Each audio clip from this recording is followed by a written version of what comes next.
मैं शेगिल city home news ਤੇ ਤੁਹਾਡਾ ਸਵਾਗਤ ਕਰਦੀ ਹਾਂ। ਅੱਜ ਅਸੀਂ ਇੱਥੇ महंत बिमल बंसल जी ਦੇ ਗ੍ਰਹਿ ਵਿਖੇ ਸੁੰਦਰਕਾਂਡ ਦਾ ਪਾਠ ਕਰਾਇਆ ਗਿਆ, ਜਿਹਦੇ ਵਿੱਚ ਬਹੁਤ ਸਾਰੇ ਭਗਤਾਂ ਨੇ ਤੇ ਸ਼ਰਧਾਲੂਆਂ ਨੇ ਵੱਧ ਚੜ ਕੇ ਭਾਗ ਲਿਆ ਤੇ ਪ੍ਰਭੂ ਦਾ ਆਸ਼ੀਰਵਾਦ ਵੀ ਲਿਆ, ਜਿਸ ਦੇ ਵਿੱਚ ਮੋਹਨ ਲਾਲ ਪਾਠਕ ਜੀ ਤੇ ਗੁਰੂ ਪਰਸ਼ੂਰਾਮ ਸ਼ਾਸਤਰੀ ਜੀ ਆਏ ਨੇ।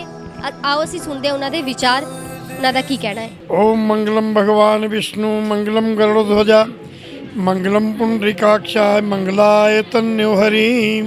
आज बहुत ही सौभाग्य का दिन है। मेरे प्रिय बिमल बंसल जी, उनके गृह निवास में आज सुंदर कांड का पाठ हो रहा है। रामायण में 7 कांड हैं, 8वां कांड लव और कुश का है, लेकिन ज़्यादातर रामायण 7 कांडों में ही मिलती है। सुंदरकांड उसमें से विशेष रूप में है। सुंदरकांड की इसलिए विशेषता अधिक है क्योंकि इसमें भगवान राम के हनुमान जी दूत बनकर सीता की खोज करते हैं। वैसे तो पूरी रामायण में ही हमें भाई के प्रति प्यार, पिता का पुत्र के प्रति कर्तव्य और माता के प्रति कर्तव्य और हमारे समाज के प्रति कर्तव्य, रामायण में वो चीज़ें हमें मिलती हैं जो कि एक समाज को सही रास्ता दिखाती हैं। इतना सौभाग्य का ये दिन है कि मेरे साथ हमारे गुरुजी परशुराम शास्त्री जी भी विशेष रूप में इनके गृह निवास में आए हैं। बांसल परिवार की ओर से उनका भी हम बहुत बहुत स्वागत करते हैं, धन्यवाद करते हैं, क्योंकि शहर में एक प्रतिष्ठित विद्वानों में से शास्त्री जी हैं। पुरानी दंडी स्वामी और भद्रकाली मंदिर जो पुराने बाज़ार में हैं, उनके ये मुख्य रूप में उस मंदिर का यही संचालन करते हैं। और उनके पिता श्री मुनीलाल जी संत, वो भी शहर में एक बहुत ही प्रसिद्ध ज्योतिषाचार्य थे और गुरुजी भी हमारे बहुत ज़्यादा ज्योतिषाचार्य हैं और कर्मकांडी के बारे में बहुत ही ज्ञान है।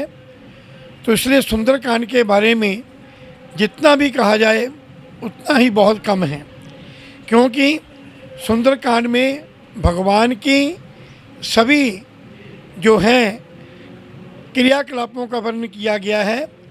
रावण को इसमें एक संदेश दिया गया है कि हे रावण, आप बिना किसी कारण से जगत जननी माँ जगदम्बा को उठा कर ले आए हो।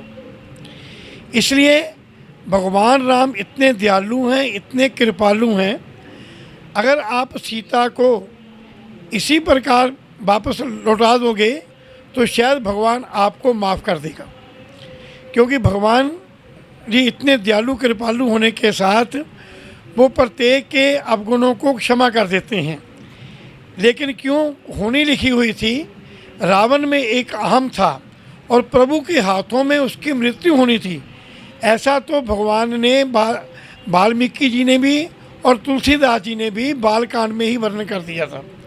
इसलिए मैं आज बांसल परिवार को अपनी ओर से, गुरु परशुराम जी की ओर से बहुत बहुत बधाई देता हूँ, क्योंकि ये समय समय पर अपने इस निवास स्थान में अच्छे कार्य के लिए, भगवान के कार्य के लिए आयोजन करते रहते हैं।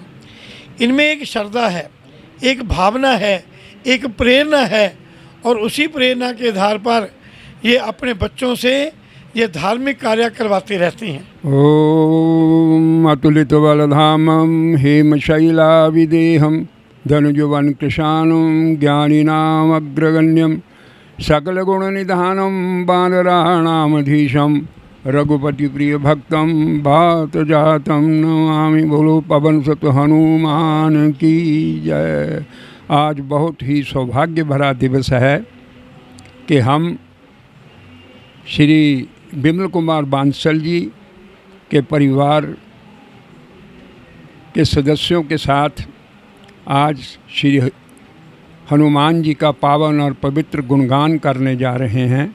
हमें बहुत खुशी है, इस बात की बड़ी प्रसन्नता है, क्योंकि बिमल कुमार जी ऐसे धार्मिक आयोजन सदा ही करते रहते हैं। जैसे मेरे प्रिय श्री मोहनलाल पाठक जी ने बताया है कि श्रावण के महीने के अंदर रुद्राभिषेक बड़े तन मन और धन से करते हैं, इसमें कोई संदेह नहीं है।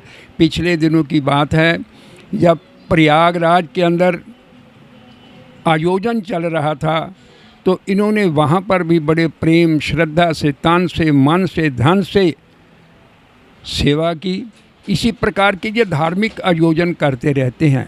रामायण जी के अंदर बड़ा सुंदर ही प्रकरण भगवान रामचंद्र जी ने दर्शाया है, क्योंकि वो स्वयं ही पुरुषोत्तम, मर्यादा पुरुषोत्तम थे। उन्होंने मर्यादा बांध करके रख दी है। भगवान रामचंद्र जी ने दिखलाया है कि माता पिता के साथ कैसा व्यवहार होना चाहिए। उनका प्रातःकाल उठ कर के दर्शन करते हुए, पाँव को स्पर्श करते हुए उनका आशीर्वाद लेने से मनुष्य के अंदर सुख शांति आयु ऐश्वर्य की वृद्धि होती है। ऐसा कहा गया है कि अभिवादनशीलस्य नित्यम वृद्धोपसेविनः चत्वारि तस्य वर्धन्ते आयुर्विद्या यशो बलम। जो मनुष्य प्रातःकाल उठ करके अपने माता पिता बुजुर्गों के चरण स्पर्श करता है, उस मनुष्य को आयु ऐश्वर्य धन और बल की वृद्धि होती है। ऐसा भगवान ने एक आदर्श बांध करके रखा है। भाई के साथ कैसा व्यवहार होना चाहिए, पत्नी के साथ कैसा स्नेह होना चाहिए, कैसा प्यार होना चाहिए और कैसा उसका अधिकार उसको देना चाहिए, ये सभी कुछ भगवान ने रामायण जी के अंदर बड़े सुंदर शब्दों के अंदर तुलसीदास जी ने वर्णन किया है। तुलसीदास की जिह्वा के ऊपर स्वयमेव सरस्वती आकर के बैठा करती थी, इसीलिए उन्होंने ऐसे पावन और पवित्र रामचरितमानस का वर्णन किया है। इसलिए आज बिमल कुमार जी अपने परिवार के साथ, भाई बंधु रिश्तेदारों के साथ यहाँ पर बैठे हुए हनुमान जी का, भगवान श्री राम का गुणगान कर रहे हैं। ये इनका परम सौभाग्य है। इसके साथ साथ ही हमारा भी बड़ा सौभाग्य है कि इन्होंने ऐसे पावन और पवित्र समय पर हमें बुलाया है और हमें कृतार्थ किया है। हम इनको आशीर्वाद देते हुए ये कहते हैं, आयुर्विद्या यशोबलम शरीर वर्चस्वमायुष्मा विधात पवमानम महीयते धान्यम धनम पशुम बहुपुत्र लाभम सत संवत्सरम दीर्घमायु। आप यशवान हों, विद्यावान हों, यशस्वी हों, धनवान हों, उत्तम करने का आपके मन के अंदर सदा आग्रह बना रहे, ऐसा हमारा आशीर्वाद है। आप और आपका परिवार दीर्घायु से युक्त हो, आपके बच्चे विद्यावान हों और धन से युक्त हों। आप पर भी भगवान राम श्री हनुमान जी का शुभ आशीर्वाद रहे। इसी प्रकार आप धार्मिक कर्म करते हुए अपने जीवन को सफल बनाते हुए और दूसरे मनुष्यों को भी इसी प्रकार उत्साहित करते हुए इस धार्मिक मार्ग के ऊपर चलते रहें, यही मेरा आशीर्वाद है। हरिओम। शांति शांति शांति। ਅਸੀਂ ਸੁਣੇ ਗੁਰੂ ਨਾਲ ਮਹੰਤ ਜੀ ਦੇ ਵਿਚਾਰ। ਇੱਦਾਂ ਦੀ ਅਪਡੇਟ ਅਸੀਂ ਤੁਹਾਡੇ ਸਾਹਮਣੇ ਲੈ ਕੇ ਆਉਂਦੇ ਰਵਾਂਗੇ। ਮੈਂ ਨੈਨਾ ਸ਼ੇਰਗਿੱਲ, ਕੈਮਰਾਮੈਨ ਜਸਵਿੰਦਰ ਦੇ ਨਾਲ। ਧੰਨਵਾਦ।